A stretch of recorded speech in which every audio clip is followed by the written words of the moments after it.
ಓಂ ಶ್ರೀ ಆಂಜನೇಯಾಯ ವಿದ್ಮಹೇ ವಾಯುರೂಪಾಯ ಧೀಮಹಿ ತನ್ನೋ ಹನುಮಾನ್ ಪ್ರಚೋದಯಾತ್. ನಮಸ್ಕಾರ, ನಾನು ಬಜ್ಜ ಶಿವಪ್ರಕಾಶ್, ಅಸ್ಟ್ರೋವಸ್ತು, ಬೆಂಗಳೂರು. ಯಾರು ಫಸ್ಟ್ ಟೈಮ್ ನನ್ನ ವಿಡಿಯೋ ನೋಡ್ತಾ ಇದ್ದೀರಾ, ಬೆಲ್ಲೈಕನ್ ಹಿಟ್ ಮಾಡಿ, ನೋಟಿಫಿಕೇಶನ್ ಎನೇಬಲ್ ಮಾಡ್ಕೊಳ್ಳಿ. ನಾನು ಯಾವುದೇ ಒಂದು ಹೊಸ ವಿಡಿಯೋ ಮಾಡಿದ ತಕ್ಷಣ ನಿಮಗೆ ನೋಟಿಫಿಕೇಶನ್ ಬರುತ್ತೆ. ಇವತ್ತಿನ ದಿನ ಜ್ಯೋತಿಷ್ಯ ಶಾಸ್ತ್ರದಲ್ಲಿ ಛಾಯಾಗ್ರಹಗಳು, ರಾಹುಕೇತುಗಳು ಯಾವ ಯಾವ ಸ್ಥಾನದಲ್ಲಿ ಒಳ್ಳೆ ಫಲಗಳನ್ನು ಕೊಡುತ್ತವೆ ಎಂದು ಹೇಳುತ್ತೇನೆ. ಮೊದಲನೇದಾಗಿ ಗುರುವರ್ಗ ರಾಶಿಗಳು ಮತ್ತು ಶನಿವರ್ಗ ರಾಶಿಗಳು ಎಂದು ಎರಡು ಭಾಗ ಮಾಡಿದೆ. ಗುರುವರ್ಗ ರಾಶಿಗಳಲ್ಲಿ ಮೇಷ, ವೃಶ್ಚಿಕ, ಕಟಕ, ಸಿಂಹ, ಧನಸ್ಸು, ಮೀನ ಇದು ಗುರುವರ್ಗ ರಾಶಿಗಳು. ಶನಿವರ್ಗ ರಾಶಿಗಳು ವೃಷಭ, ತುಲಾ, ಮಿಥುನ, ಕನ್ಯಾ, ಮಕರ, ಕುಂಭ. ಈ ರಾಶಿಗಳಲ್ಲಿ ರಾಹುವು ಒಳ್ಳೆ ಫಲವನ್ನು ಕೊಡುತ್ತಾನೆ. ಶನಿವರ್ಗ ರಾಶಿಗಳಲ್ಲಿ ರಾಹುವು ಉತ್ತಮವಾದ ಫಲವನ್ನು ಕೊಡುತ್ತಾನೆ. 100% ಫಲವನ್ನು ಕೊಡಬೇಕಾದರೆ ರಾಹುವು ಭೂತತ್ವ ರಾಶಿಗಳಲ್ಲಿ ಅಂದರೆ ವೃಷಭ, ಕನ್ಯಾ, ಮಕರ ಈ 3 ರಾಶಿಗಳಲ್ಲಿ 100% ಫಲವನ್ನು ಕೊಡುತ್ತಾನೆ. ಆ ರಾಶ್ಯಾಧಿಪತಿಗೆ ಬಲವಿದ್ದಾಗ, ಮಿತ್ರ ರಾಶಿಗಳಲ್ಲಿದ್ದಾಗ, ಕ್ಷೇತ್ರದಲ್ಲಿದ್ದಾಗ, ತನ್ನ ವರ್ಗ ರಾಶಿಗಳಲ್ಲಿದ್ದಾಗ ಉತ್ತಮ ಫಲವನ್ನು, ಎಕ್ಸಾಲ್ಟೇಷನ್ ಉಚ್ಚ ಸ್ಥಿತಿಯಲ್ಲಿದ್ದಾಗ ಅಧಿಪತಿ ರಾಹುವು ಭೂತತ್ವ ರಾಶಿಗಳಲ್ಲಿ 100% ಫಲವನ್ನು ಕೊಡುತ್ತಾನೆ. ವಾಯುತತ್ವ ರಾಶಿಗಳಲ್ಲಿ 60% ಹೆಚ್ಚು ಫಲವನ್ನು ಕೊಡುತ್ತಾನೆ. ಆ ಅಧಿಪತಿ ತನ್ನ ಜೊತೆಯೇ ಇದ್ದಾಗ 5% ಹೆಚ್ಚಿಗೆ ಇರಬೇಕು. ರಾಹು ಹಿಂದೆ ಇದ್ದು ಅಧಿಪತಿ ಮುಂದೆ ಇರಬೇಕು. ಉದಾಹರಣೆಗೆ ಎಕ್ಸಾಂಪಲ್ ಚಾರ್ಟ್ ಕೊಡ್ತೀನಿ ನೋಡಿ. ರಾಹು 5 ಡಿಗ್ರಿಯಲ್ಲಿದ್ದಾಗ ಅಧಿಪತಿ, ಉದಾಹರಣೆಗೆ ಮಿಥುನದಲ್ಲಿ ರಾಹು ಇದ್ದಾಗ 5 ಡಿಗ್ರಿಯಲ್ಲಿ ರಾಹು ಇದ್ದಾಗ 11 ಡಿಗ್ರಿಯಲ್ಲಿ ಬುಧನಿದ್ದರೆ ಬುಧನು ಮುಂದಿನ ರಾಶಿಗೆ ಕ್ರಮಿಸುತ್ತಾನೆ. ರಾಹು ಹಿಂದಿನ ರಾಶಿಗೆ ವಕ್ರಗತಿಯಲ್ಲಿ ಹಿಂದಿನ ಮಿಥುನದಿಂದ ವೃಷಭಕ್ಕೆ ಹೋಗುತ್ತದೆ. ಹಾಗೆ ಹಿಂದೆ ಇದ್ದಾಗ ರಾಹುವು ಉತ್ತಮ ಫಲವನ್ನು ಕೊಡುತ್ತಾನೆ.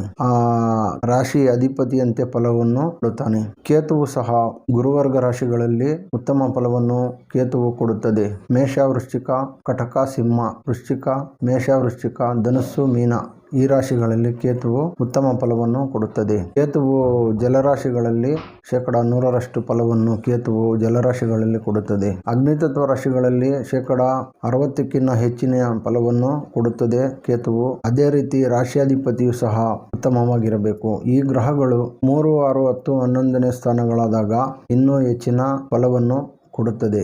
6ನೇ ಸ್ಥಾನವಾದಾಗಲೂ ಸಹ ರಾಹು, ಕೇತು ಛಾಯಾಗ್ರಹಗಳು ಒಳ್ಳೆ ಫಲವನ್ನು ಕೊಡುತ್ತದೆ. ರಾಹು 6ನೇ ಸ್ಥಾನದಲ್ಲಿ ಅತ್ಯುತ್ತಮವಾದ ಫಲವನ್ನು ಕೊಡುತ್ತದೆ. ಉದಾಹರಣೆಗೆ ಮೇಷ ಲಗ್ನಕ್ಕೆ 6ನೇ ಸ್ಥಾನವಾದ ಕನ್ಯಾದಲ್ಲಿ ರಾಹು ಇದ್ದಾಗ 100% ಫಲವನ್ನು, ಬುಧನು ಎಕ್ಸಾಲ್ಟೇಷನ್ ಆಗಿದ್ದರು, ಮಿಥುನದಲ್ಲಿದ್ದರು, ಸ್ವಕ್ಷೇತ್ರದಲ್ಲಿದ್ದರು ಅಥವಾ ವೃಷಭ, ತುಲಾಗಳಲ್ಲಿದ್ದರೂ ಸಹ ಉತ್ತಮ ಫಲವನ್ನು ಕೊಡುತ್ತದೆ. ಹಾಗೆಯೇ ಗುರುವರ್ಗ ರಾಶಿಗಳಲ್ಲೇ ಆಗಲಿ, ಶನಿವರ್ಗ ರಾಶಿಗಳಲ್ಲೇ ಆಗಲಿ, ಸ್ಥಿರ ರಾಶಿಗಳಲ್ಲಿದ್ದಾಗ ಇನ್ನೂ ಹೆಚ್ಚಿನ ಫಲವನ್ನು ಕೊಡುತ್ತದೆ. ರಾಹುವು ವೃಷಭದಲ್ಲಿ ಉತ್ತಮ ಫಲವನ್ನು ಕೊಡುತ್ತಾನೆ. ರಾಹುವು ವೃಷಭದಲ್ಲಿದ್ದಾಗ, ರಾಹುವು ಅಧಿಪತಿ ಶುಕ್ರನು ಮೀನದಲ್ಲಿದ್ದಾಗ, ಎಕ್ಸಾಲ್ಟೇಷನ್ ಆಗಿದ್ದಾಗ, ಅಥವಾ ನಾನು ಹಿಂದೆ ಹೇಳಿದಂತೆ 5 ಡಿಗ್ರಿಗಿನ್ನ ಹೆಚ್ಚಿಗೆ ಹಿಂದೆ ಇದ್ದು ರಾಹು ಮುಂದೆ ಕ್ರಮಿಸಿದ್ದಾಗ, 11 ಡಿಗ್ರಿಗಿನ್ನ ಹೆಚ್ಚಿಗೆ ಕ್ರಮಿಸಿದ್ದಾಗ ಶುಕ್ರನು ವೃಷಭದಲ್ಲಿ ಉತ್ತಮ ಫಲವನ್ನು ಕೊಡುತ್ತಾನೆ. ಸ್ಥಿರ ರಾಶಿಗಳಲ್ಲಿ ವೃಷಭ ರಾಶಿಯಲ್ಲಿ ಉತ್ತಮ ಹಣಕಾಸಿನ ಧನಯೋಗವನ್ನು, ರಾಹುವು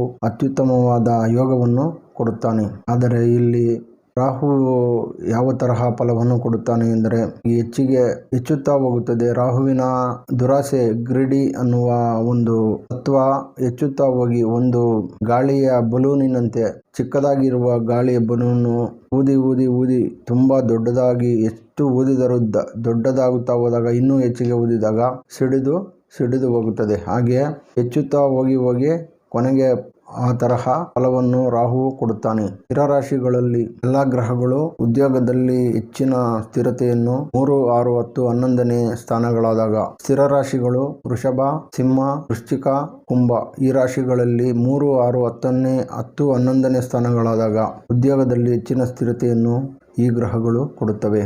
ಛಾಯಾಗ್ರಹಗಳು ಯಾವಾಗಲೂ ಉತ್ತಮವಾದ ಫಲವನ್ನು, ರಾಶ್ಯಾಧಿಪತಿ ಬಲವಾಗಿದ್ದಾಗ ರಾಹುವಿಗೆ ಬಲ ಬರಲು ಇನ್ನೂ ಹೆಚ್ಚಿನ ಕಾಂಬಿನೇಷನ್ಗಳಿವೆ. ಇಲ್ಲಿ ರಾಹುವಿಗೆ ಬಲ ಬರಲು, ರಾಹುವು ಭೂತತ್ವ ರಾಶಿಗಳಲ್ಲಿ ಅಥವಾ ವಾಯುತತ್ವ ರಾಶಿಗಳಲ್ಲಿ ಇದ್ದಾಗ ರಾಹುವಿಗೆ ಕೇಂದ್ರ ಸ್ಥಾನಗಳು, ರಾಹುವಿನಿಂದ 4, 7, 10ನೇ ಸ್ಥಾನದಲ್ಲಿ ಒಳ್ಳೆಯ ಶುಭ ಗ್ರಹಗಳು ಅಥವಾ ಯಾವುದೇ ಕೇಂದ್ರ ಸ್ಥಾನಗಳಲ್ಲಿ ಗ್ರಹಗಳಿದ್ದಾಗ ರಾಹುವಿಗೆ ಹೆಚ್ಚು ಬಲ ಬರುತ್ತದೆ.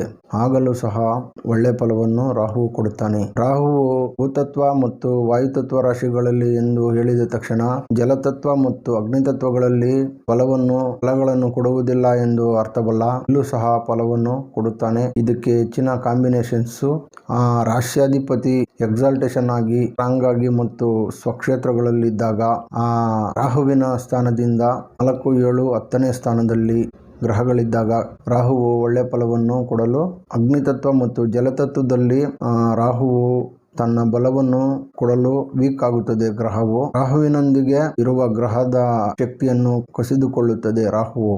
ಆದರೆ ಧನುಸ್ಸು ರಾಶಿಯಲ್ಲಿ ರಾಹುವಿದ್ದಾಗ ಇಲ್ಲಿ ಉತ್ತಮ ಫಲವನ್ನು ಎಲ್ಲ ಗ್ರಹಗಳು ಧನುಸುವಿನಲ್ಲಿ ಉತ್ತಮ ಫಲವನ್ನು ಕೊಡುತ್ತವೆ. ಯಾಕೆಂದರೆ ಶುಭ ಗ್ರಹಗಳ ಮನೆಯಲ್ಲಿದ್ದಾಗ ಇದು ಒಂದು ಎಕ್ಸೆಪ್ಷನ್.